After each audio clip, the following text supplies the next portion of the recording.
Bendiciones del Altísimo.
Bendiciones del Altísimo, que Dios les guarde, que Dios les bendiga.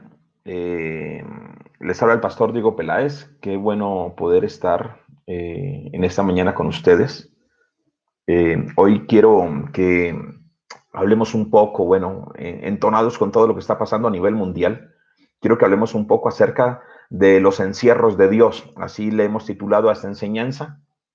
Y quiero que hablemos de 4 encierros, ¿no? Que se han dado en la Biblia, unos más largos, otros más cortos, pero es interesante ver, ¿no? Lo que Dios puede llegar a hacer en todo momento, estando adentro, estando afuera, encerrados, en cuarentena, guardados, como usted le quiera llamar.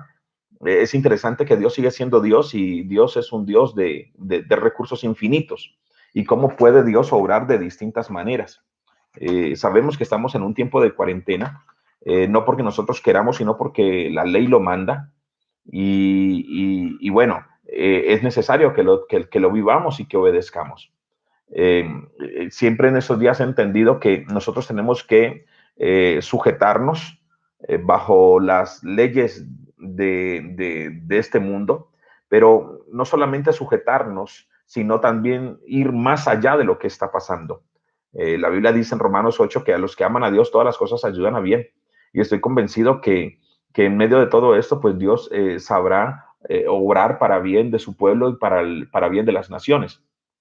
Usted y yo sabemos que la Biblia enseña que dos de las grandes cosas que han retenido a Jesús en los cielos son el perdido y la iglesia. La Biblia enseña que en segunda de Pedro, que no es que Dios retarde su promesa como muchos creen, sino que Él es paciente para que todos procedan al arrepentimiento. El deseo de salvación, el deseo de Dios de salvar a miles y miles de almas, es algo que todavía le ha retenido en los cielos. Entonces, no es que Dios esté retardando su promesa, simplemente que Él salvará hasta el último segundo de su venida, Él estará salvando almas. Pero también otra cosa que ha retenido a Dios en los cielos es la madurez de la iglesia. Dice Efesios 4 que hasta que todos lleguemos a la estatura del varón perfecto, que es Cristo Jesús. Entonces, por el lado del mundo, el Señor está esperando salvación. Y por el lado de la iglesia, Dios está esperando madurez. Ahora le toca a usted definir en qué parte está usted. Si usted es de los que Dios no ha venido porque está esperando que sea salvo, o Dios no ha venido porque está esperando que usted sea maduro. Pero esas son las dos grandes escenarios, digámoslo así, que han estado frenando al Señor al regresar por su iglesia, porque después de que ya Él venga, ya no habrá otra oportunidad, digámoslo así. Entonces, salvación de las almas y la madurez de la iglesia. Porque la Biblia dice que cuando Él vaya a venir, Él vendrá y os tomará a sí mismo, dice la Escritura. Entonces, todo Dios lo está usando para madurar, para salvar, salvar, salvar, salvar. Yo creo que este mundo o los tiempos finales van a ser como en el principio, ¿no? Se acuerda que en Génesis 1, 2 dice la Biblia que el Espíritu de Dios se movía sobre la faz del abismo. La Biblia dice en el principio creó Dios los cielos y la tierra estaba desordenada y vacía y el Espíritu de Dios se movía sobre la faz del abismo. Pues bueno, yo creo que en los últimos tiempos va a ser igual. El Espíritu Santo estará moviéndose sobre una tierra desordenada y vacía, en medio del caos. Entonces, así como en Génesis el Espíritu Santo se movía en medio del caos para traer orden, así estoy convencido que el Espíritu Santo en esos tiempos se va a mover en medio de tanto caos, de tanta incertidumbre, en medio de tanto desorden, en medio de tanto, de tanto vacío moral, de tanto más vacío de Dios para atraer almas. Entonces, eso es lo que mi escatología siempre he creído durante todos esos años de predicar el Evangelio, que en medio de los últimos tiempos va a haber la más grande salvación de almas, la más grande cosecha de todos los tiempos, cual no se vio ni siquiera con Pedro, cual no se vio ni siquiera con Jesús, cual no se vio ni siquiera con los apóstoles. La más grande cosecha de almas es para estos tiempos. Ahora, hace algunos años, hace muchos años, más de 10, 15 años, le preguntaba al Señor que por qué en los últimos tiempos iba a haber la más grande cosecha de almas. Y yo creo que mientras dormía en un sueño, Él me decía, en los últimos tiempos va a haber la más grande cosecha de almas, porque en los últimos tiempos van a haber los tiempos más grandes de crisis. Y crisis para Dios es oportunidad de salvación. Crisis, guerras, hambres, pestes, terremotos, lastimosamente desgracia y dolor. Es una gran oportunidad para Dios para atraer almas a sus pies rendidas a Él. Entonces, en los últimos tiempos va a haber la más grande cosecha, porque en los últimos tiempos va a haber las más grandes crisis de todos los tiempos. Y allí es donde nosotros como iglesia necesitamos estar listos con la red para tirar la red y salvar a cientos y cientos de almas. Recuerde que cuando usted y yo vamos y predicamos el Evangelio, estamos acercando la venida del Señor. Yo estoy convencido que viene un gran despertar. Yo estoy convencido que viene un gran despertar, pero ya no producto de grandes hombres ni de grandes congregaciones. Viene un gran despertar producto de una iglesia llena del Espíritu Santo, de una iglesia atrevida. Y yo estoy convencido que este tiempo de cuarentena, yo prefiero llamarle acuartelamiento. Este tiempo de encierro, yo prefiero llamarle que estamos siendo guardados de parte de Dios y estamos siendo protegidos. Ahora, quiero decirle algo también, y es que dos de los grandes beneficiados de esta cuarentena a nivel mundial ha sido la naturaleza y la familia. Creo personalmente que la naturaleza ha sido una de las grandes beneficiadas, porque mientras el mundo mientras que las personas están guardadas, la naturaleza se está renovando. La naturaleza, los mares, la capa de ozono, los animales, la flora, la fauna, se están recuperando, se están oxigenando. Vaya a ver de qué Dios nos está guardando, es dejando que la naturaleza respire un poco. Vaya a ver de qué cosas mayores Dios nos está guardando, permitiendo que este mundo se oxigene para que nosotros podamos seguir viviendo acá el tiempo que Él haya determinado hasta cuando Él venga. Pero también estoy convencido que el segundo gran beneficiado en medio de esta cuarentena es la familia. La familia, los hijos, los hogares, los matrimonios. Es tiempo de estar juntos, reunidos, durante 24 horas, durante un día, durante una semana, durante un mes, todos guardados. Allí pueden haber fricciones, pueden haber discusiones, peleas, pero tiene que haber acomodo. Entonces, así como la naturaleza es sabia y la naturaleza se está oxigenando en este tiempo, yo creo que asimismo las familias, ese es el tiempo para oxigenarse, para respirar y para mirar a ver qué va a pasar a partir de este nuevo tiempo, después de que terminen de suceder todas estas cosas. Hace como unos cuantos años, el Señor me daba un sueño y en ese sueño el Señor me decía que muy pronto el mundo como lo conocemos iría a cambiar. Y yo creo que así como Estados Unidos no fue el mismo después de aquel septiembre, asimismo las naciones, la iglesia, no podrá volverse a ser la misma después de diciembre 19.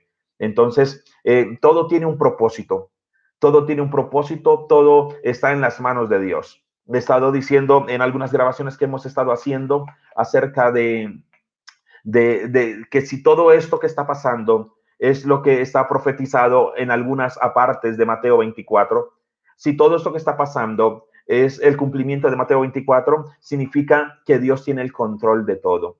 ¿Sabe por qué? Porque Dios nunca ha perdido el control de sus profecías. Si todo esto hace parte de lo que dice Mateo 24, que dice la Biblia que todavía no es el fin, pero que es terremotos, pestes, guerras, rumores de guerras, hambres, y luego dice la Biblia, pero todavía no es el fin, pero eso está profetizado. Entonces, amados, si eso está profetizado, significa que Dios tiene el control.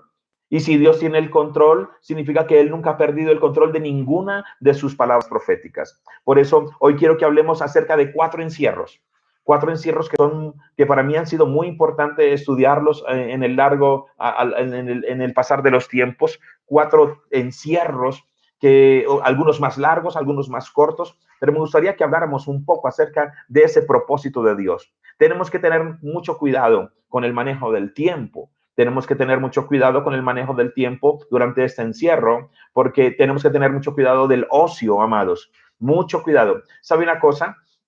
El gran pecado de Sodoma y de Gomorra, muchos dicen que es la perversión sexual y que es haber dejado lo normal para irse contra lo normal. Pero, ¿sabe una cosa? La Biblia no dice que eso es. El gran pecado de Sodoma y Gomorra, la inmoralidad sexual no fue el pecado de Sodoma y Gomorra, esa fue la consecuencia de su pecado. La Biblia dice en Ezequiel 16:49 que el gran pecado de Sodoma y de Gomorra fueron el ocio. Ezequiel 16:49 dice, he aquí que esta fue la maldad de Sodoma tu hermana, soberbia, saciedad de pan y abundancia de ociosidad tuvieron ella y sus hijos, y no fortaleció la mano del afligido y del menesteroso. Creo que este es un pasaje muy pertinente para este tiempo. Se lo voy a leer en la versión NTV. Ezequiel 16 del 49 al 50.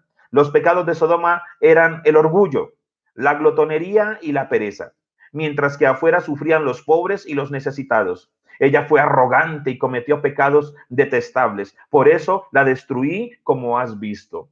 Creo que durante este tiempo de cuarentena tenemos que tener cuidado mucho de los pecados de Sodoma y de Gomorra. Eran el orgullo, eran la glotonería y la pereza. En otras palabras, la ociosidad. Y luego dice que no le interesó el hambre y la necesidad de los demás, sino que lo único que se dedicó fue a comer, a ser glotona, a ser perezosa, a ser ociosa. Entonces tenemos que tener mucho cuidado, amados, con nosotros no caer en esto mismo, porque la ociosidad lleva como consecuencia o genera como consecuencia los pecados más abominables y más detestables y más aborrecidos por Dios. Entonces, tenemos que aprender a aprovechar los tiempos. Tenemos que saber qué hacer durante este tiempo. Y sabe una cosa, yo quiero que hablemos de los encierros de Dios. Los encierros de Dios, el primer encierro que yo encuentro en la Biblia es en el arca de Noé. En el arca de Noé, la Biblia dice que Dios determinó acabar con toda la vida de la tierra. Sin embargo, Noé y su familia hallaron gracia delante de Dios y Dios decidió guardarlos.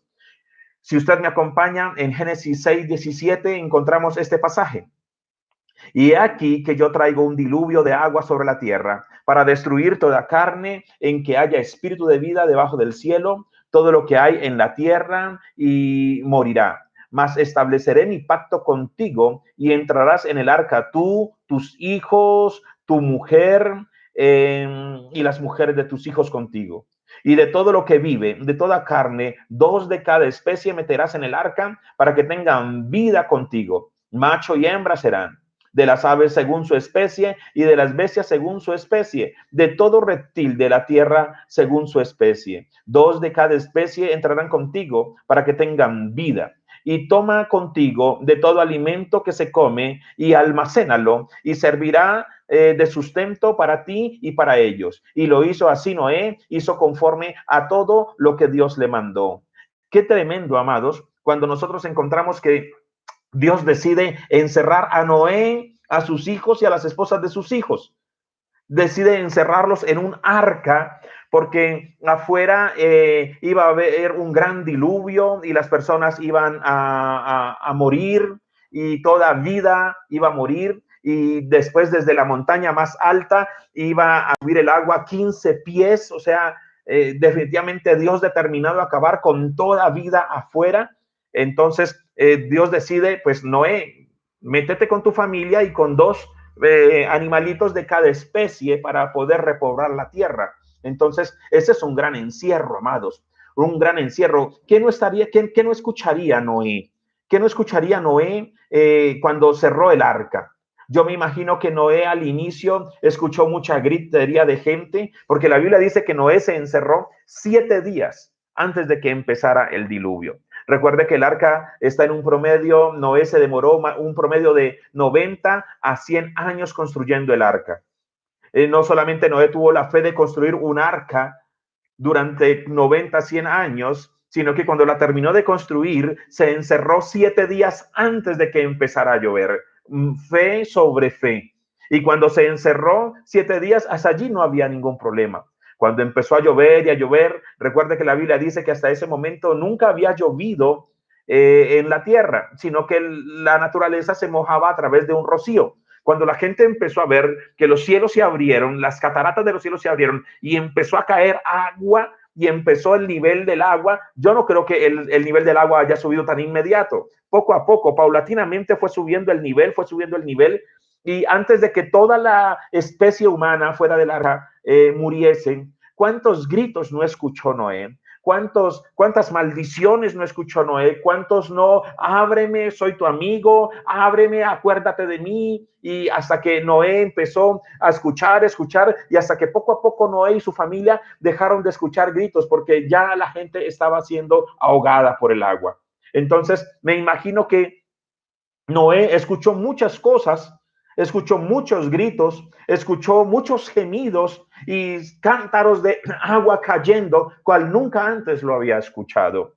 Amados, definitivamente esos son los encierros de Dios, cuando Dios decide guardarnos, cuando Dios decide cuidarnos, cuando Dios decide protegernos. A eso asimilo yo todo esto que está pasando. ¿Sabe una cosa? ¿Qué estaba pasando dentro del arca? Comida no les estaba faltando. Dios le había dicho a Noé que guardara comida en todo momento para todo el tiempo que duró el diluvio o todo el tiempo que no solamente duró el diluvio, sino que ellos duraron dentro del arca.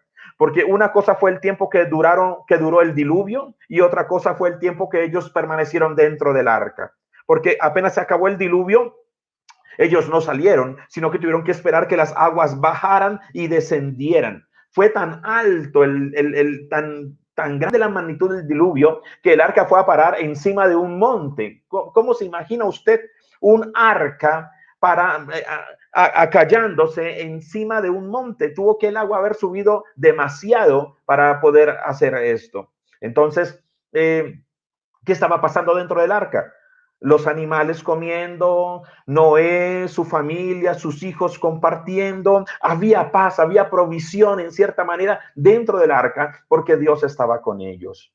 Mientras Noé estaba dentro del arca, afuera se escuchaban gritos, afuera se escuchaba desespero, afuera se escuchaban posiblemente maldiciones y ráfagas de viento y gran estruendo, amados. Creo que asimismo en este tiempo no estamos ignorando el dolor de los que está afuera, no podemos ignorar el dolor ni la necesidad de los que están afuera, pero sí tenemos que reconocer ante todo la paz y la bendición de Dios que hay dentro de nuestras casas. ¿Sabe una cosa? Dios guardó a Noé, Dios metió a Noé y a su familia dentro del arca para guardarlos. Yo creo que más que el concepto de estar en cuarentena en estos tiempos, el concepto que debemos de tener es estamos siendo guardados. Dios nos está guardando, aunque esta pandemia no mira si usted es católico, si es evangélico, si es blanco, negro, rico, pobre. Sin embargo, Dios está guardando un remanente y Dios nos está cuidando. ¿Sabe una cosa, amados? Investigando cuánto duró Noé dentro del arca, uno a veces piensa, 40 días. Bueno, ya estamos a punto de llegar a los 40 días, ya vamos para el mes larguito, esto, ya vamos a llegar al punto de Noé. Pero estudiando muy bien las escrituras, me encuentro que Noé dentro del arca duró 370 días. Escúchese bien, 370 días, un año largo. Un año largo duró Noé dentro del arca. Y nosotros que creíamos que ya en estos 40 nuestra fe había sido probada, que en estos 40 días ya estábamos a punto de ser un Noé, de los 40 días de la cuarentena, porque nos gusta pues toda esa simbología. Y entonces la cuarentena, una generación, una etapa nueva, después de 40 días saldremos transformados. Pues déjeme decirle, eso no es nada del otro mundo. Noé con su familia duró 370 días. Sin embargo, Dios les guardó, Dios les cuidó, Dios cumplió un propósito. ¿Propósito de qué? De guardarles, de preservar para traer un nuevo comienzo. Dios necesitaba guardar a Noé. ¿Sabe por qué? Porque el mundo iba a necesitar a Noé. Digámoslo así, que en el Génesis, Noé iba a cumplir el papel como de otro Adán. No digo un segundo Adán porque sabemos que el segundo Adán es Jesucristo, pero Dios le había dicho a Adán, Adán, gobierna, señorea, administra bien la tierra.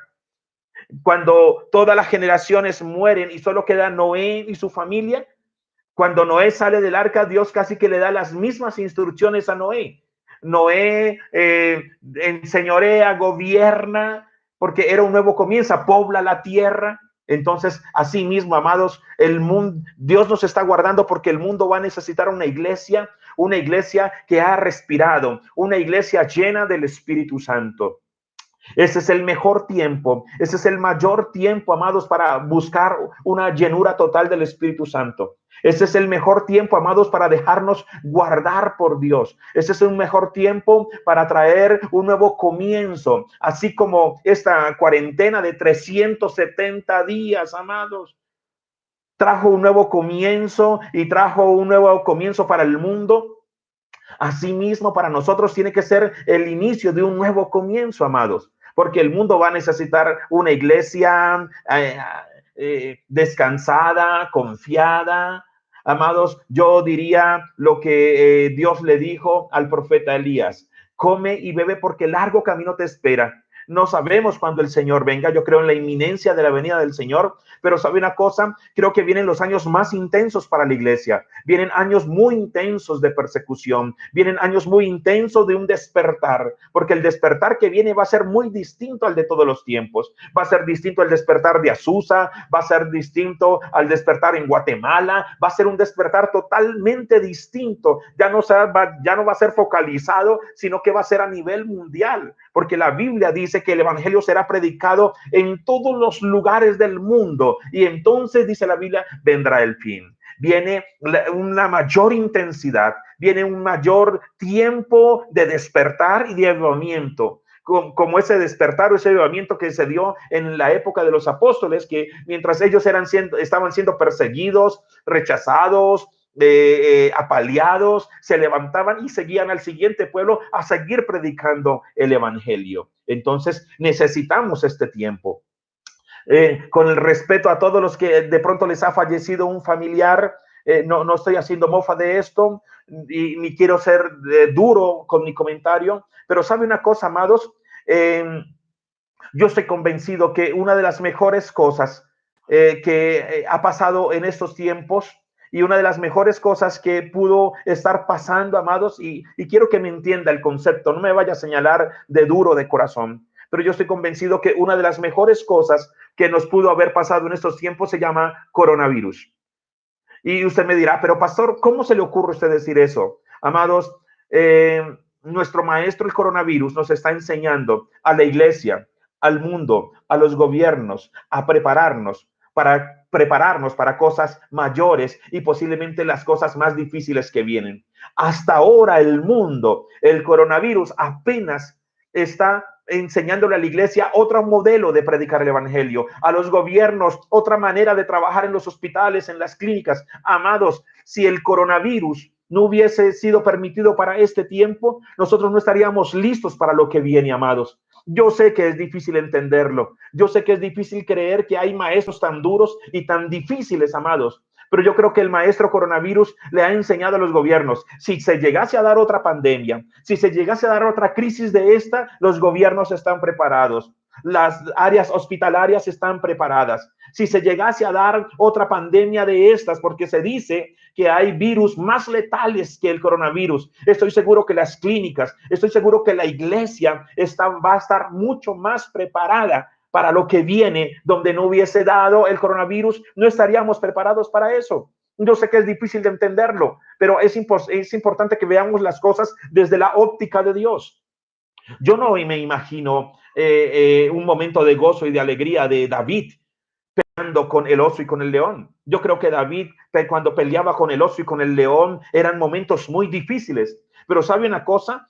Cuando David peleaba con el oso y con el león, lo estaban preparando para pelear contra Goliat, amados. Aquella guerra de David con el oso y con el león le dio la puntería necesaria para vencer al gigante Goliat.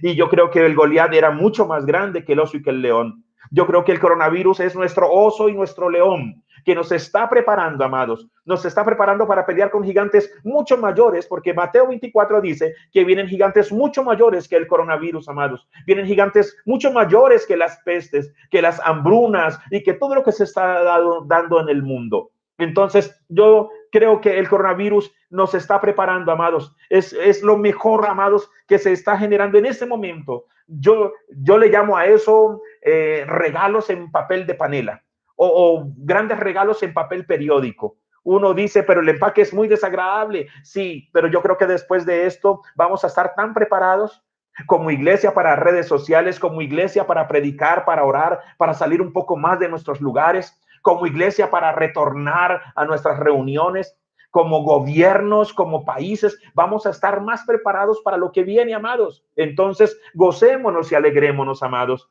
Y no estemos diciendo, ay, ya pasaron los 40 días, ¿qué fe tengo yo? Noé duró 370 días confinado.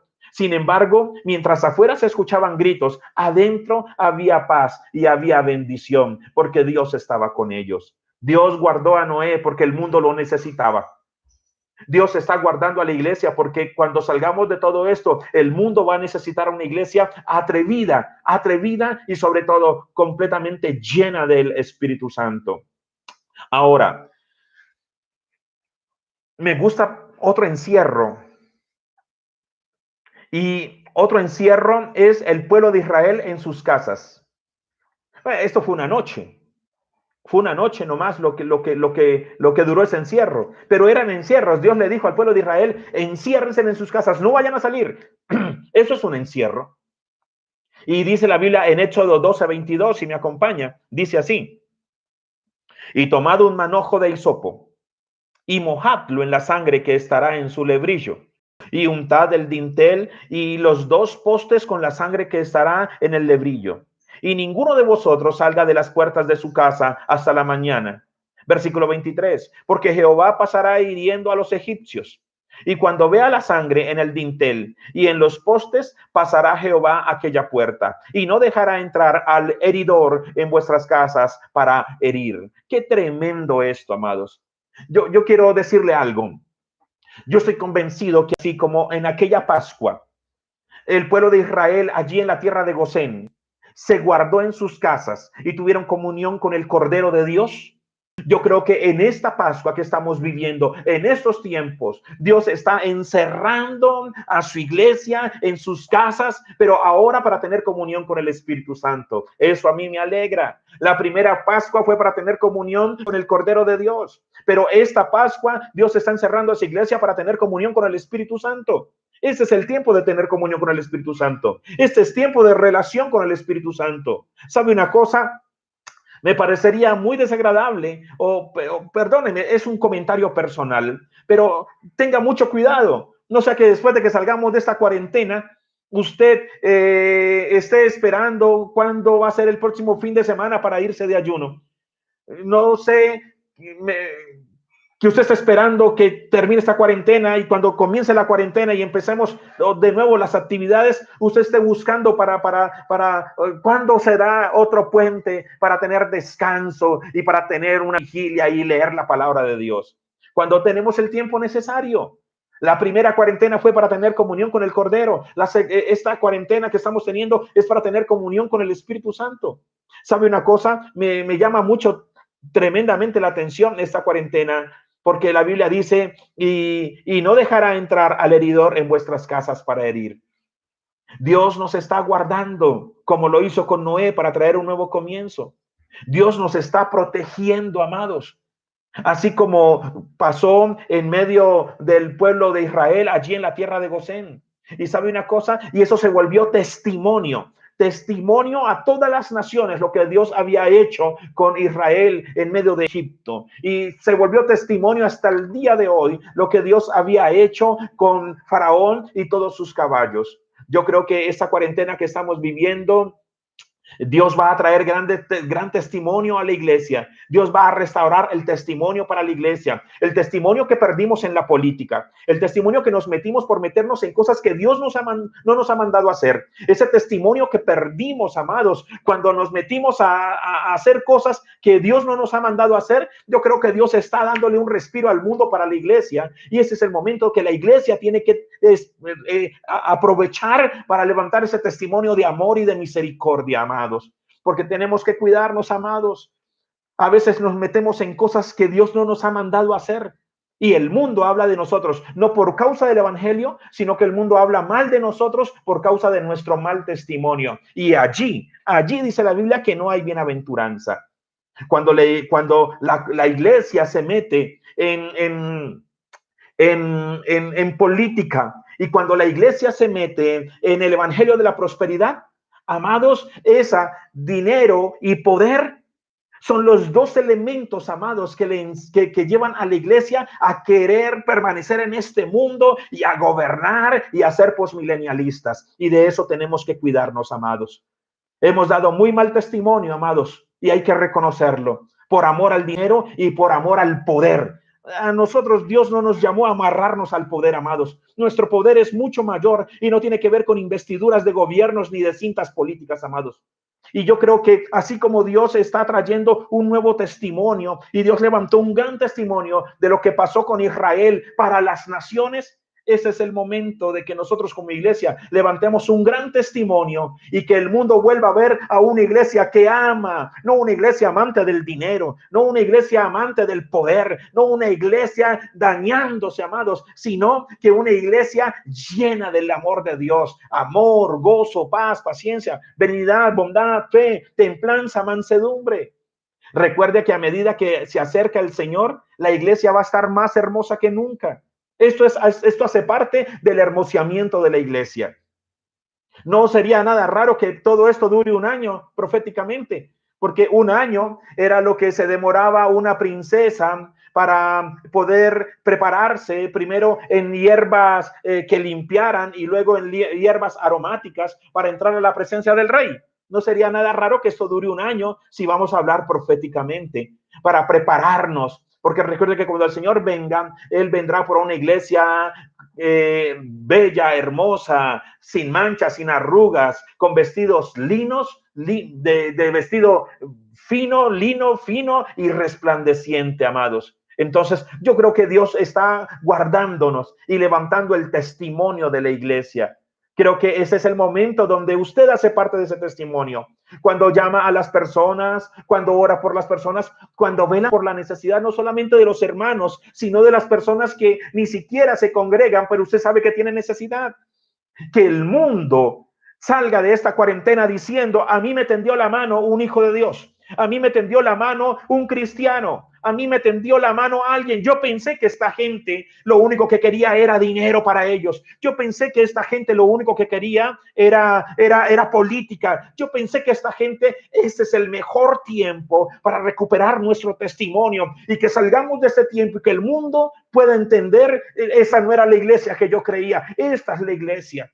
¿Sabe por qué? Porque la Biblia dice que el mundo nos conocerá por causa del amor. No por cuántas curules, ni cuántos políticos seamos, no por cuánto dinero, ni cuántos carros tengo, ni cuántas casas, sino por el amor, amados. Tome este tiempo como el tiempo como cuando a uno le daban un chance para poder pasar el año al siguiente año. Sabe que cuando el Señor venga, Él le dirá a muchos: apartados de mí, porque tuve hambre, estuve desnudo, porque estuve preso, fui forastero y nunca me ayudaste. Y entonces muchos le dirán: pero Señor, ¿cuándo te vimos enfermo, pobre, desnudo, forastero y no te ayudamos? Y el Señor les dirá: por cuanto no lo hicieron con alguno de estos pequeños, tampoco lo hicieron conmigo. Si en este tiempo algo está aumentando, son forasteros, venezolanos, amados, para dar un ejemplo cercano. Hambrientos, gente muriéndose de hambre, amados, forasteros, enfermos. Creo que este es un chance que Dios nos está dando para que cuando Él venga y nos pregunte: ¿qué hiciste? Y usted pueda decirle: Señor, di de comer, di de vestir, ayudé al forastero. Ese es el mejor momento, y qué tremendo que se dé en estos tiempos. Y entre más pasa el tiempo, más pestes van a haber, más guerras van a haber. La Biblia lo dice, amados.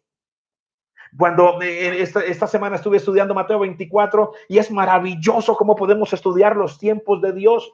Y la Biblia nos enseña que el Señor va a preguntar eso.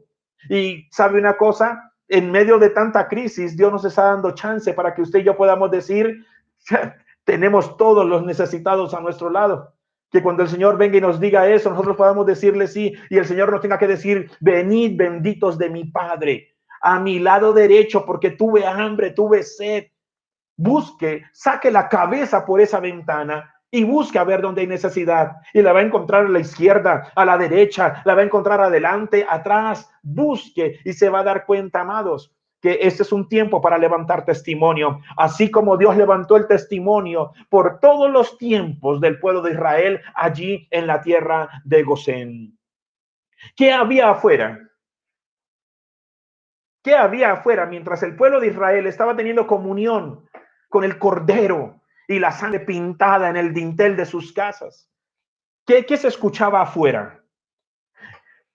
Éxodo 11:4 dice: dijo pues Moisés: Jehová ha dicho así: a la medianoche yo saldré por en medio de Egipto, y morirá todo primogénito en tierra de Egipto, desde el primogénito de Faraón que se sienta en su trono, hasta el primogénito de la sierva que está tras el molino, y todo primogénito de las bestias. Y habrá gran clamor por toda la tierra de Egipto, cual nunca hubo ni jamás habrá. ¿Qué había afuera mientras ellos estaban compartiendo el cordero en sus casas? Mientras posiblemente se escuchaban cantos. ¿Qué se escuchaba afuera? Afuera se escuchaba, dice la Biblia, lamentos, clamor, gritos, cual nunca hubo ni jamás volverá a haber.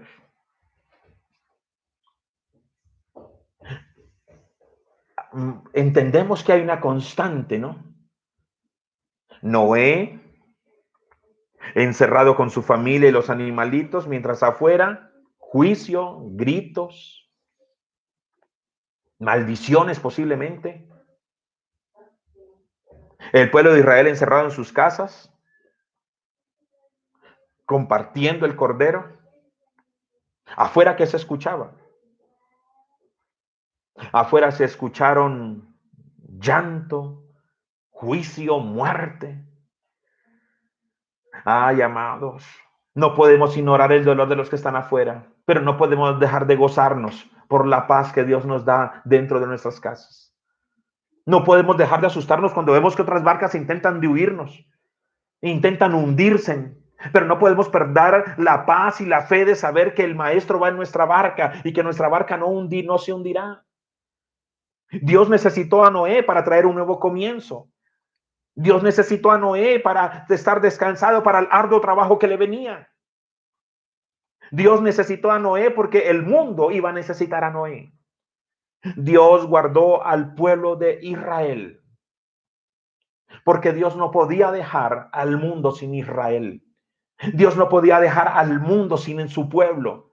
Dios necesitaba guardar al pueblo de Israel porque ese era su pueblo. Dios le había dicho a Faraón: deja ir a mi pueblo, déjalos ir para que sean mi pueblo y me sirvan a mí.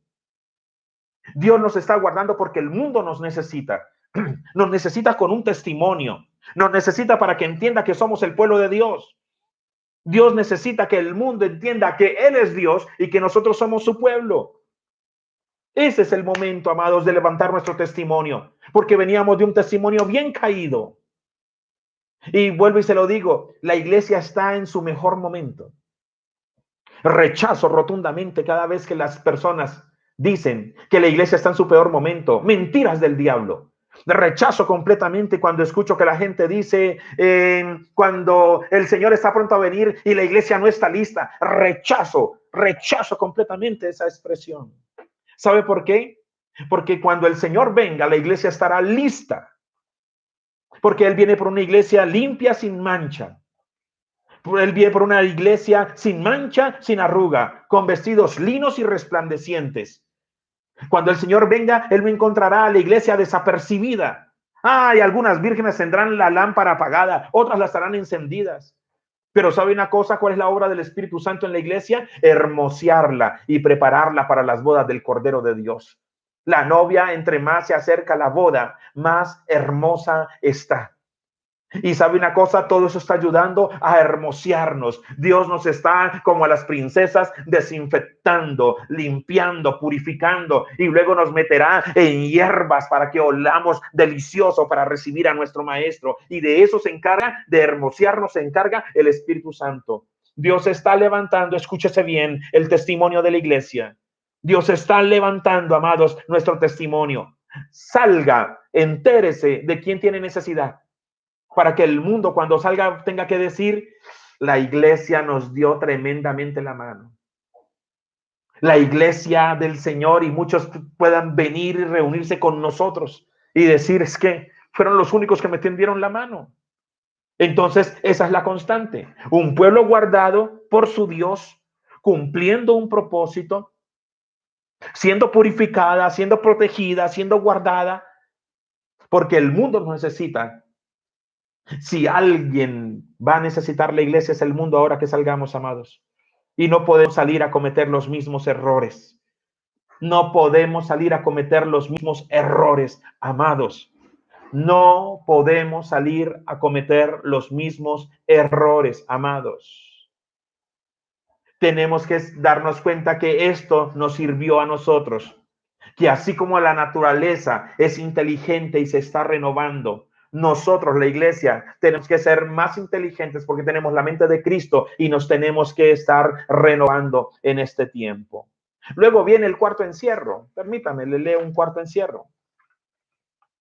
Estos no duraron 370 días, duraron 12 horas, 9 horas, pero son encierros. Me gusta mucho también David en la cueva de Adulán. Primera de Samuel 22:1.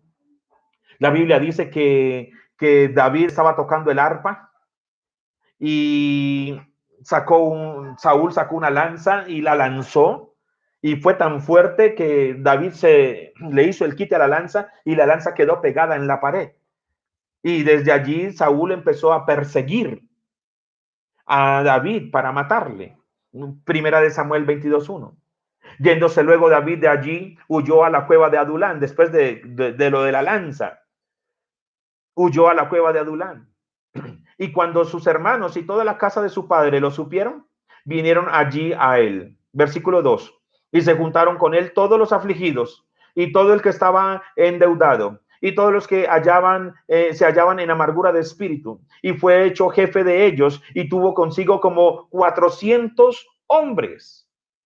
Como 400 hombres. ¿Usted se imagina? David está siendo perseguido. Buscan para matarlo. El papá y los hermanos de David se enteran y le caen a David. Pero le caen con, dice la Biblia, le caen todos los afligidos, los endeudados y todos los que se hallaban en amargura de espíritu. Y el número de personas fue 400 personas. David tenía que esconderse. Esa cueva de Adulán después le serviría mucho a David.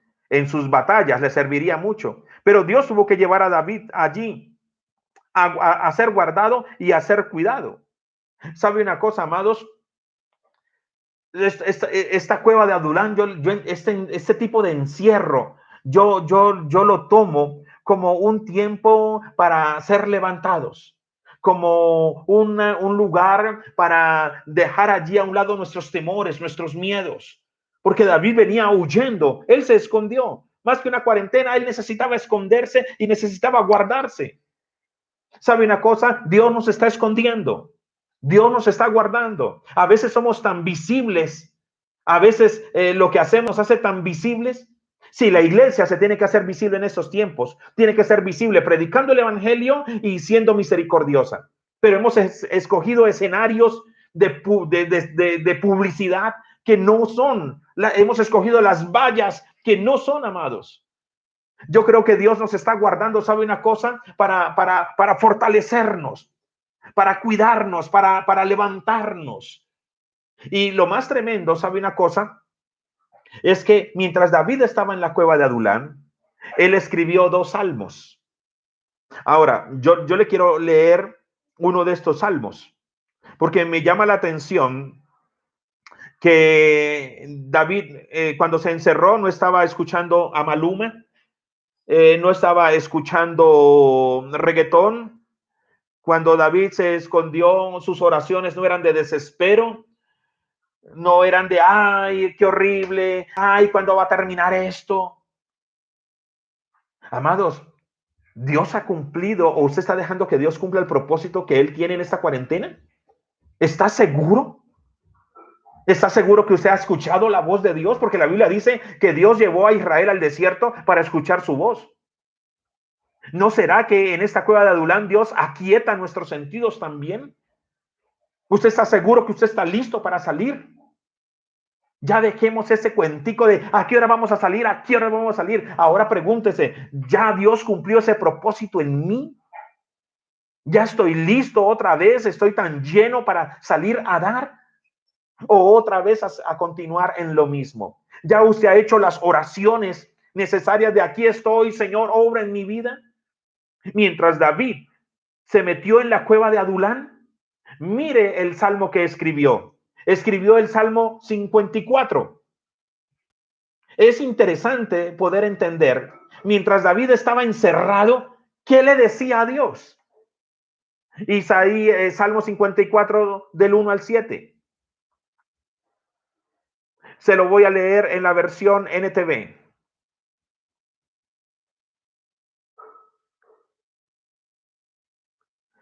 Ven con tu gran poder, oh Dios, y rescátame. Defiéndeme con tu poder. Escucha mi oración, oh Dios. Presta atención a mi ruego, pues me atacan desconocidos. Gente violenta trata de matarme. No les importa a Dios en lo más mínimo. Pero Dios es mi ayudador. El Señor me mantiene con vida. Que los planes malvados de mis enemigos se tornen en su contra. Haz lo que prometiste y acaba con ellos. Sacrificaré una ofrenda voluntaria a ti. Alabaré tu nombre porque es bueno, oh Señor. Pues me libraste de mis dificultades y me ayudaste a triunfar sobre mis enemigos. Ese era el clamor de David en la cueva de Adulán. Clamaba a Dios, le decía, ven con tu gran poder, oh Dios, y rescátame, defiéndeme con tu gran poder. ¿Usted ya hizo esta oración, amados? ¿Ya clamó? Porque este encierro, amados, es para traer una fe mayor. David llegó, salió, entró a esa cueva siendo un muchacho con una arpa, siendo perseguido. Y entró con 400 más endeudados, enlutados. Pero cuando salieron, David salió listo para la batalla. Y esos 400 se volvieron grandes guerreros. De allí salieron los famosos 30 de David, los 30 valientes de David. ¿Será que usted esta cuarentena entró hecho un cobarde y está listo para salir siendo el mismo cobarde? ¿O usted ha permitido que Dios le fortalezca y Dios le aliente y Dios le anime? Yo creo, amados, que Dios no iba a permitir que David muriera aquella noche o aquella tarde en manos de Saúl. Saúl, amados, un rey que hizo alianza con sus enemigos y peleó y persiguió a los de su propia casa. Ay, amados, tengamos cuidado de eso, de ser alianza con nuestros enemigos y perseguir a los de nuestra propia casa. David entró allí lleno de miedo y de temor y le llegó un ejército peor que él. Pero mientras estaban allí, clamaban a Dios y Dios les preparaba y Dios les guardaba. ¿A cuántos enlutados? ¿A cuántos con amargura de espíritu? ¿A cuántos amados endeudados? ¿Cuántos no entramos a esta cuarentena afligidos, amargados, endeudados? Y no podemos salir igual. ¿Sabe por qué? Porque tenemos que salir siendo ya no los valientes de David, sino la iglesia valiente de Dios. Porque vuelvo y le digo, amados, creemos que al salir de esta cuarentena, los bares se van a convertir en congregaciones. Las prostitutas van a ser el grupo de danza. Los borrachos van a ser los predicadores. Ay, me gustaría equivocarme y que me restrieguen esta prédica en la cara. Yo sí creo en un despertar, amados. Yo sí creo en lo que va a hacer el Espíritu Santo en los últimos tiempos. Pero esto va a llevar a que haya una sociedad más humanista. Así como muchos se van a volver a Dios, y así como muchos van a volverse a Dios, creo que después de esto va a haber una sociedad más humanista, intolerante con el pensamiento cristiano. Hay un sueño que tuve que muy pronto voy a grabar que se llama el Comando Zebra. Lo tuve hace muchos años. Y amados, viene la época del Comando Zebra, viene una iglesia que se ha despertado, viene una iglesia avivada, muchos se van a volver al Señor, pero también van a haber otros que van a endurecer su corazón, como Dios permitió que se endureciera el corazón de Faraón. Pero ¿sabe para qué? Para que después vieran su gloria de poder, cómo guardaba a su pueblo. Ahora, mire también lo que dice Salmo 142. El Salmo 142 es otro salmo que David compuso estando en la cueva de Adulán. Es bueno que leamos estos salmos. ¿Sabe por qué? Porque qué interesante saber lo que pasaba dentro de esa cueva. Se encerró un muchacho perseguido con 400 enlutados, endeudados, amargados, que oraban adentro de esa cueva. Pues los salmos nos dicen qué estaba pasando adentro. Mire lo que dice el Salmo 142, del 1 al 7. Salmo que compuso David estando dentro de la cueva de Adulán. Clamo al Señor, ruego la misericordia del Señor. Expongo mis quejas delante de Él y le cuento todos mis problemas. Cuando me siento agobiado, solo tú sabes qué camino debo tomar. Vaya donde vaya, mis enemigos me han tendido trampas. Busco a alguien que venga a ayudarme, pero a nadie se le ocurre hacerlo. Nadie me ayudará. A nadie le importa un bledo lo que me pasa. Entonces oro a ti, oh Señor, y digo, tú eres mi lugar de refugio. En verdad eres todo lo que quiero en la vida. Oye mi clamor, porque estoy muy decaído. Rescátame de mis perseguidores, porque son demasiado fuertes para mí. Sácame de la prisión para que pueda agradecerte. Los justos se amontonarán a mi alrededor, porque tú eres bueno conmigo. Eso era lo que oraba David allí en la cueva de Adulán. ¿Usted hizo esa oración? ¿No será que Dios está esperando que usted y yo hagamos esta oración? Y se la voy a volver a repetir. Y se la voy a leer en otra versión, porque hay hermanos que entienden de acuerdo a la versión. Pues vamos a leerla de la versión de los que entienden por Reina Valera. Con mi voz clamaré a Jehová, con mi voz pediré a Jehová misericordia. ¿Usted ya pidió misericordia? ¿Ya pedimos misericordia por nosotros y por las naciones? Pues David lo hizo, amados, en una cuarentena, en un encierro. Delante de él expondré mi queja, delante de él manifestaré mi angustia. ¿Usted ya se le quejó a Dios? Sí, sí. Yo no le estoy diciendo que reniegue de Dios. Usted ya se le quejó a Dios. Usted ya le manifestó a Dios su angustia. Cuando mi espíritu se angustiaba dentro de mí, tú conociste mi senda. En el camino en que andaba, me escondieron Lázaro. Mira a mi diestra y observa, pues no hay quien me quiera conocer. No tengo refugio, ni hay quien cuide de mi vida. Clamé a ti, oh Jehová. Dije, tú eres mi esperanza y mi porción en la tierra de los vivientes. Escucha mi clamor porque estoy muy afligido. Líbrame de los que me persiguen porque son más fuertes que yo. Saca mi alma de la cárcel para que alabe tu nombre. Me rodearán los justos porque tú me serás propicio. Yo no le estoy diciendo que en esta cuarentena todo tiene que ser jajaja, jijiji, jejeje, jojojo, jujuju. Yo no le estoy diciendo eso. Lo que yo le estoy diciendo es, tenemos que dejarnos tratar por Dios. Traiga sus quejas a Dios, traiga su lamento a Dios, traiga su angustia a Dios, traiga su abatimiento a Dios. Él es el Dios que ama la verdad en lo íntimo. No le estoy diciendo que tiene que ser el payasito chuponcito en medio de esta cuarentena. Lo que le estoy diciendo es que así como en la primera Pascua, el pueblo de Israel tuvo comunión con el Cordero. En esta Pascua, la iglesia es llamada a tener comunión con el Espíritu Santo, con el Consolador, con el Paracleto, con el Paracalén. ¿Sabe por qué? Porque pudimos entrar enlutados y endeudados, pero Dios no quiere que salgamos así. Dios quiere que salgamos como David y sus valientes, porque estamos como el pollito dentro del cascarón. Fuimos un embrión.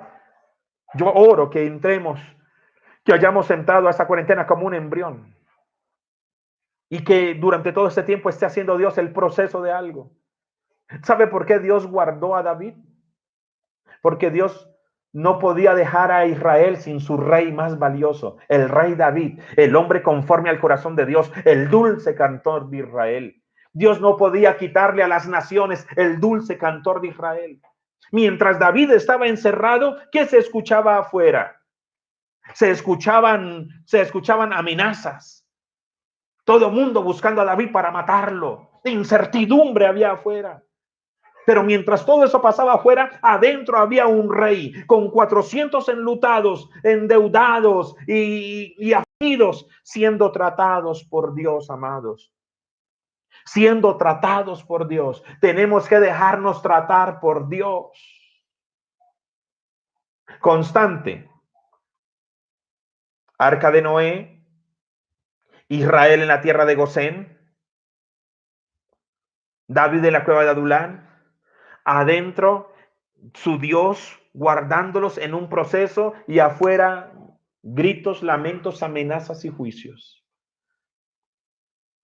Vuelvo y se lo digo, no estoy diciendo que seamos indolentes con lo que está pasando afuera, pero no podemos dejar de reconocer lo que Dios está haciendo dentro de nuestra barca.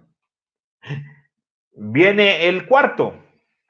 Le había dicho 4, ¿no? Pues vea, Dios lo ama tanto que no son 4, son 5. El cuarto, Elías en la cueva. Primera de Reyes 19:9, ¿no? ¿Se acuerdan? Israel está pasando por un tiempo de sincretismo impresionante. Está reinando el rey Acab. El rey Acab comete su peor locura, una de sus peores locuras. Se casa con Jezabel. Jezabel no era israelita, no era judía. Jezabel era hija del rey de los sidonios, Edbaal. Edbaal fue uno de los reyes que gobernó 40 años en su nación. Fue el rey más perverso. Tiene una hija llamada Jezabel y esa hija se casa con el rey Acab. ¿Qué hacía el rey Acab casándose con la hija del rey de los sidonios? Era absurdo. Ella trae e implanta su sistema jezabélico de falsos profetas y adoración a Baal. Y pues se encuentra con que en Israel habían profetas. Dentro de esos profetas estaba el profeta Elías, que su nombre significa Jehová es Dios. Por eso él siempre tenía un dicho que decía, vive Jehová en cuya presencia estoy. El dicho de Elías frente a, en todo lo que decía, vive Jehová en cuya presencia estoy, lo que le estaba diciendo al pueblo de Israel es, Baal no es Dios, Dios está vivo y todavía habla y yo soy un profeta de él. Eso era lo que significaba Jehová, vive Jehová en cuya presencia estoy. Y en Primera de Reyes 19:9 dice, y allí, esto duró una noche también, y allí se metió en una cueva donde pasó la noche. Y vino a él la palabra de Jehová, el cual le dijo, ¿qué haces aquí, Elías? Él respondió, he sentido un vivo celo por Jehová, Dios de los ejércitos, porque los hijos de Israel han dejado tu pacto, han derribado tus altares y han matado a espada a tus profetas, y solo he quedado y me buscan para quitarme la vida. Dios mete a Elías en esta cueva para sanarlo, para moldearlo, para tratarlo. Elías entra en un nivel de desespero y de angustia impresionante. Elías entra en un estado depresivo. Solo he quedado yo y me buscan para matarme. Solo he quedado yo y me buscan para matarme. En una soledad, todo el mundo quería matarlo. ¿Qué había afuera? Había afuera una reina Jezabel buscando para matarlo, casi nada. Primera de Reyes 19:1, mire lo que dice. Acab dio a Jezabel la nueva de todo lo que Elías había hecho y de cómo había matado a espada a todos los profetas de Baal. Entonces envió Jezabel a Elías un mensajero diciendo, así me hagan los dioses y aún me añadan, si mañana a esta hora yo no he puesto tu persona como la de uno de ellos. Viendo pues el peligro, se levantó y se fue para salvar su vida. ¿Qué había afuera? Afuera habían amenazas, una Jezabel diciéndole, le cortaste la cabeza a mis profetas, mañana a esta hora yo tendré tu cabeza en mi mano. Elías venía agotado, estresado, cansado, escucha esa amenaza, sale corriendo. Porque recuerde que el espíritu jezabélico lo que no seduce lo persigue. El espíritu jezabélico primero busca seducir. Si te deja seducir, vaya, venga, eres de los suyos. Pero el espíritu jezabélico primero busca seducir. Y lo que no se deja seducir, inmediatamente lo persigue. El sistema de este mundo es exactamente igual. El sistema de este mundo, los gobiernos de este mundo, la politiquería de este mundo es exactamente igual. Si usted se deja seducir, usted es de los míos. Si usted no se deja seducir, te voy a perseguir. Por eso es que a nosotros la iglesia, el mundo nos va a perseguir. Recuerde que la persecución en la iglesia o la persecución en la Biblia se establece en Génesis 3:15. A partir de Génesis 3:15 empieza la persecución. Y a medida que nosotros como iglesia seamos transformados, a medida que nosotros como iglesia nos parezcamos más a Cristo, de acuerdo a Efesios 4:12, para que todos lleguemos a la estatura del varón perfecto, el cual es Cristo Jesús, a medida de que nosotros la iglesia nos parezcamos más a Cristo, el mundo nos va a perseguir más y más, porque no estamos de acuerdo con su manera, con su formato, con sus filosofías, con su política, con su manera de pensar, con su manera de gobernar. Escúchese bien. Entre más hermoseados seamos y entre más nos parezcamos a Cristo, el mundo no nos va a tolerar, el sistema no nos va a tolerar, mi jefe no me va a tolerar. Cuando yo ya no robe, cuando yo ya no mienta, cuando yo ya no adultere, cuando yo ya no fornique, cuando yo ya no busque sacarle tajada a todo, cuando yo me vuelva un estorbo para el pecado de este mundo, el mundo va a tener que perseguirnos. ¿Dónde empieza la persecución en la Biblia? La Biblia dice en Génesis 3:15 que la serpiente herirá en el calcañar a la simiente de la mujer y ella le herirá en la cabeza. A partir de Génesis 3:15 se establece que lo malo perseguirá a lo bueno. Por eso es que la siguiente generación, Caín y Abel, Caín mata a Abel. Si usted va a Hebreos 11, usted encuentra que en Hebreos 11 se relaciona a Génesis 3:15. Vaya a Hebreos 11 y lo va a encontrar allí. Y dice la Biblia, ¿y por qué Caín mató a Abel? Porque las obras de Abel, su hermano, eran mejores que las de Caín. ¿Y por qué Caín mató a Abel? Porque las obras de Abel, su hermano, eran mejores que las de Caín. ¿Por qué el mundo perseguirá a la iglesia? Porque las obras de la iglesia serán mejores, serán distintas a las del mundo. A partir de Génesis 3:15 se establece la persecución. Y luego empezó Caín y Abel, y luego empieza la generación prediluviana también persiguiendo, luego empieza Abraham también siendo perseguido, luego David empieza a ser perseguido por Saúl, los profetas. A partir de allí se establece que lo bueno siempre sería perseguido por lo malo. Entre más nos parezcamos al Cordero de Dios, entre más nos parezcamos a nuestro amado, entre más nuestras vestiduras estén limpias y resplandecientes, más el espíritu jezabélico querrá encochinarnos. Y recuerde que el espíritu jezabélico primero busca seducir, y lo que no se deja seducir es perseguido. Y habrá un sector de las congregaciones que se dejarán seducir por el dinero, por la política, por la homosexualidad, por la perversión. De ellos serán atrapados. Pero habrá un remanente, habrá un pueblo que no se dejará perseguir. Seremos rechazados, seremos menospreciados, nos bajarán de los púlpitos, nos cortarán la comunicación por Facebook Live, nos van a sacar de los grupos, porque estaremos en contra de esa manera de pensar. Estaremos en contra del sistema de este mundo.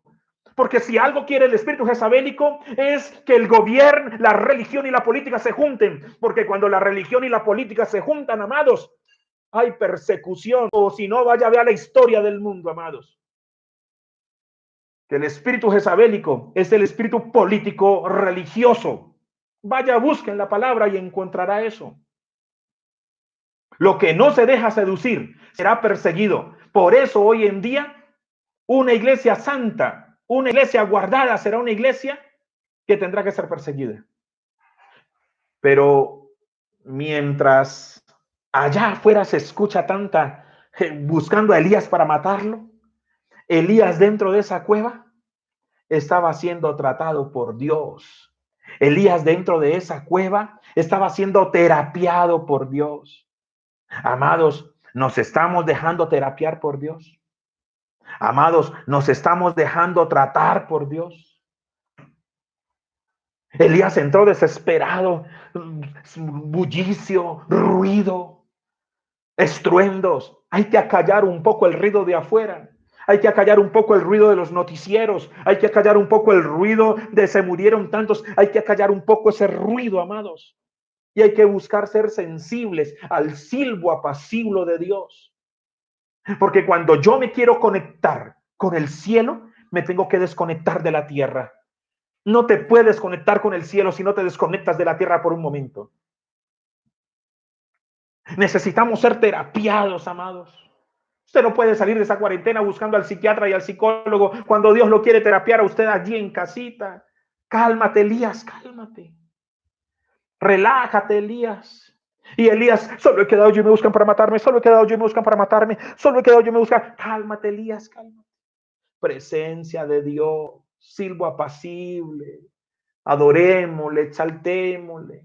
En las noches aprovechemos que no hay tanto ruido para buscar de Dios. Calmado. Y cuando salió de allí Elías, Dios le dijo a Elías, Elías, vas, me unges a Jehú como rey de Israel, quien acabaría con el espíritu jezabélico.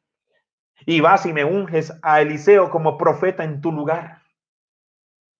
Y usted sabe que Eliseo viene de la tierra de Abel Mehola. Y Abel Mehola significa pradera de la danza.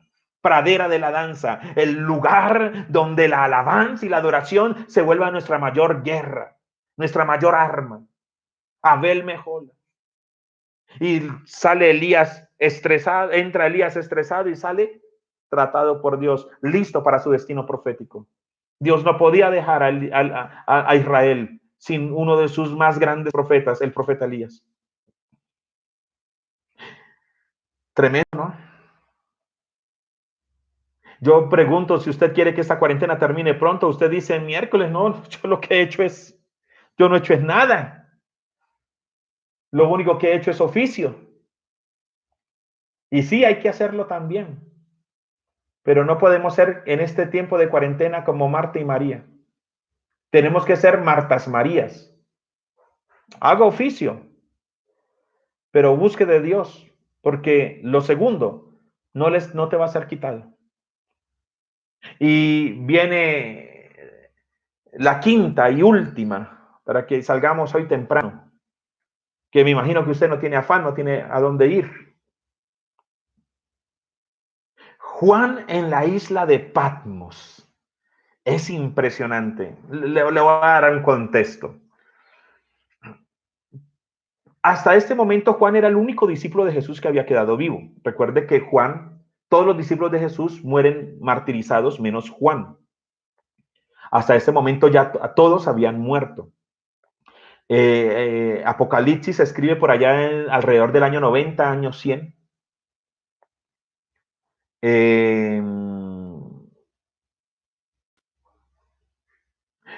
Juan Bautista no muere martirizado. Perdón, el discípulo Juan no muere martirizado, pero sí es el discípulo que dicen que más sufre. Se cuenta, no la Biblia, la historia cuenta que le dieron a beber veneno, que lo hirvieron en aceite, que lo hicieron picar por culebras y nadie podía matar a Juan. Entonces, Juan predicaba el evangelio y predicaba y predicaba. Y el rey del momento dice, no, pero ya no podemos seguir. Este Juan predica a tiempo y fuera de tiempo. Juan predicaba y hablaba del reino venidero y hablaba de Jesucristo. Y era tan intenso Juan en su predicación que deciden, no, pues mandémoslo a Patmos. Patmos era una isla que los romanos usaban como cárcel. Era una isla donde mandaban, en un sector habían políticos corruptos, imagínense, lo corruptos que eran que en el mismo Roma los metían allá para, como cárcel, pero a Juan lo meten allí porque había otro sector de enfermos, de presos, de presos políticos. Y entonces como castigo a Juan lo meten allá para que no tenga quien predicarle el evangelio. Yo creo que, yo creo que eso es muy bravo, ¿no? La pregunta es si para usted un castigo es llevarlo a un lugar donde no le pueda predicar a nadie. Pero Juan predicaba tanto que la ley pensaba que castigarlo era mandarlo a un lugar donde no hablase con nadie. Qué tremendo que usted y yo nos castiguen de esa manera, que hablemos tanto del evangelio, que nuestro castigo sea que nos lleven a un lugar donde no tengamos a quien predicarle. Eso es un nivel muy alto. Apocalipsis 1:9 dice la Biblia. Yo, Juan, vuestro hermano, y copartícipe vuestro en la tribulación, en el reino y en la paciencia de Jesucristo, estaba en la isla llamada Patmos, por causa de la palabra de Dios y el testimonio de Jesucristo. Entonces, por causa de la palabra de Dios y el testimonio de Jesucristo, era que él estaba predicando tanto el evangelio que decidieron castigarlo llevándolo a un lugar donde no hubiese nadie. Ahora, cuánto duró Juan exiliado en la isla de Patmos? Le voy a leer un fragmento literalmente de 4 líneas, 5 líneas. Fue desterrado a Patmos el año 94 y liberado hacia el año 96. Juan era un dirigente de los cristianos y los cristianos eran delincuentes comunes. Lo extraño es que no le ajusticiaran inmediatamente. El destierro para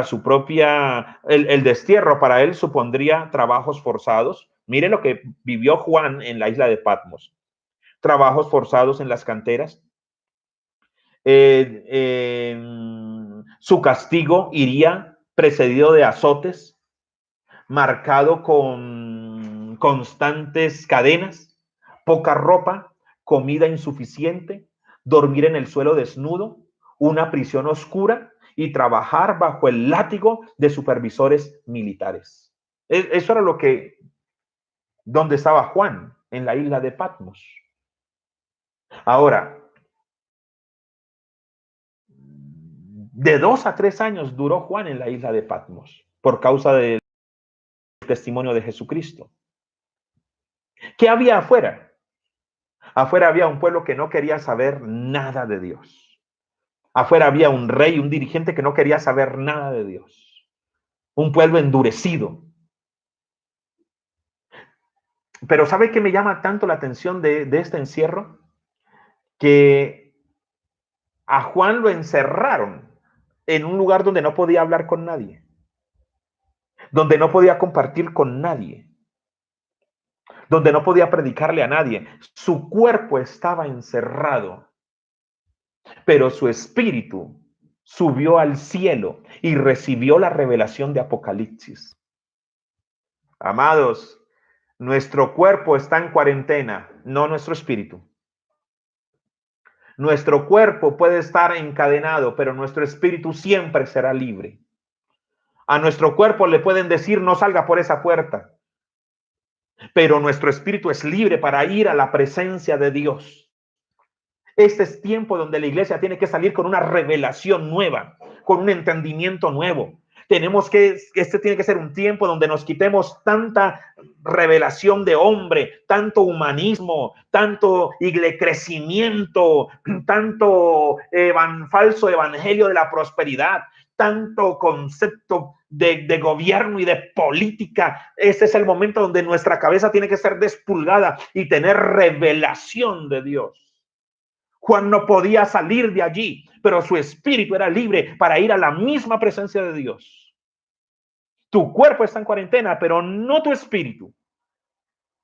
Es tiempo de salir con una revelación nueva.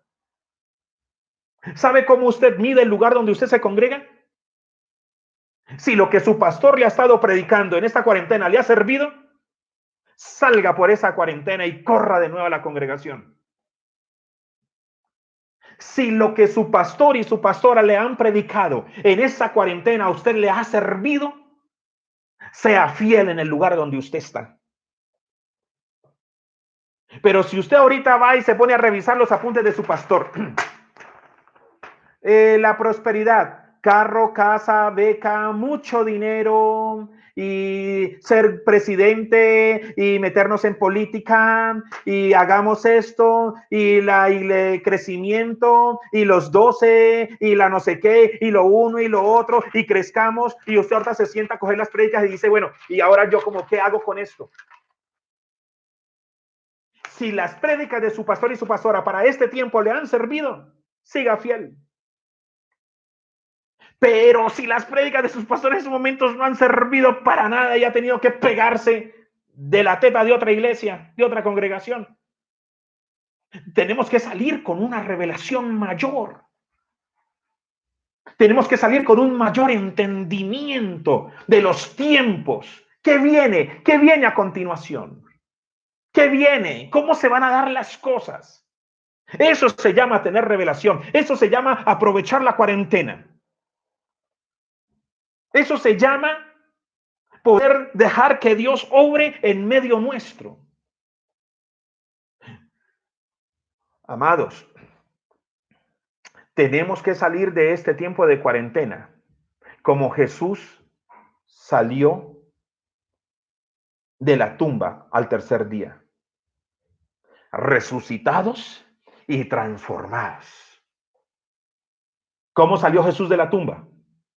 Resucitado y transformado. La iglesia tiene que salir de esta cuarentena resucitado y transformado. No podemos salir de esta cuarentena como salió Lázaro de la tumba. ¿Sabe cómo salió Lázaro de la tumba? Hediondo y atado. La iglesia no puede salir de esta cuarentena hedionda y atada.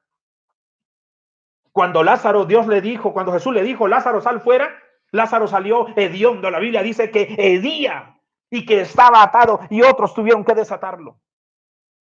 La iglesia no puede salir de esta cuarentena hedionda y atada, buscando el próximo seminario de liberación, buscando el próximo seminario de sanidad interior, buscando a ver, ay, ¿quién me ayuda? La iglesia no puede salir hedionda y atada. La iglesia tiene que salir glorificada. La iglesia tiene que salir entendida en los tiempos. La iglesia tiene que salir con aroma fragante, con olor fragante de nardo puro. Así tiene que salir la iglesia. Porque si tú sales hedionda y atada, entonces lo que estuvo durante todo este tiempo fue preso tu alma y no te atreviste a tener comunión con el Espíritu Santo. Es tiempo, amados. Mídase con esta enseñanza. Si todo este propósito se ha cumplido, mídase. Y lo bueno es que todavía queda tiempo porque no sabemos eso hasta dónde se alargue. Pero independientemente de todo lo que está pasando, Dios tiene el control de todas las cosas. Nosotros somos su pueblo y Él nos está hermoseando porque la iglesia está más hermosa que nunca. Así muchos digan lo contrario. ¿Sabe por qué? Porque la obra del Espíritu Santo en medio de la iglesia ha sido maravillosa. Este mundo terminará como empezó. El Espíritu de Dios se movió sobre la faz de las aguas y la tierra estaba desordenada y vacía. Hoy más que nunca la tierra está desordenada y vacía. Y una vez más el Espíritu de Dios se va a volver a mover sobre las aguas para dar inicio a un nuevo y mayor tiempo. Si la primera Pascua Israel la vivió teniendo comunión con el Cordero, esta Pascua la iglesia la va a vivir, pero teniendo comunión con el Espíritu Santo. Les amamos, les bendecimos. Bendiciones del Altísimo y espero que haya sido de grande edificación. Posiblemente si hay alguna manera, subiré el PDF de la enseñanza en algún lugar del Facebook para que usted la pueda tener y meditarla más, ¿vale? Amados, les amamos y les bendecimos. Fue un gusto haber compartido con ustedes la palabra. Bendiciones.